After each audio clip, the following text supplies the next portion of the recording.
اهلا بيك يا مايسترو. لو انت لسه بتبدأ من الصفر خالص وخايف من القواعد والجراماتيكا، انسى كل ده. النهارده هنتعلم ازاي تفتح كلام، تسلم وتدردش بكلمات بسيطة هتسمعها في كل حتة. الفيديو ده هو المنقذ ليك في اي مقابلة. أول حاجة لازم تعرفها إن الإسبان شعب ودود جدا وبيحبوا السلام. تعالوا نبدأ بكلمة أولا. أولا يعني أهلا، بتمشي في أي وقت ومع أي حد.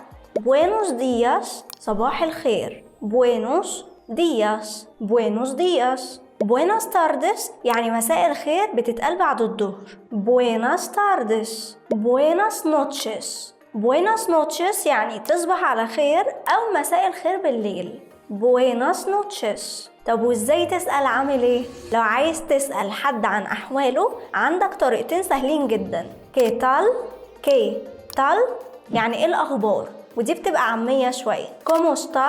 كومو ستاس يعني عامل ايه. طب والرد عليها muy bien gracias. muy bien gracias يعني تمام جدا شكرا. الكلمات اللي جاية دي هتفتح لك قلوب الناس قبل بيبانهم. por favor.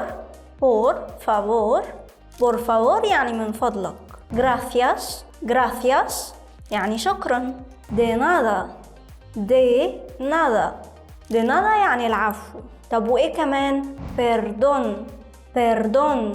perdón يعني لو سمحت او اسف.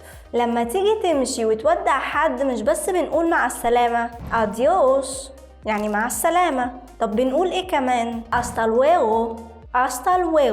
hasta luego يعني اشوفك بعدين. hasta mañana يعني اشوفك بكرة. طب تعالوا نركبهم مع بعض في محادثة في ثانية واحدة.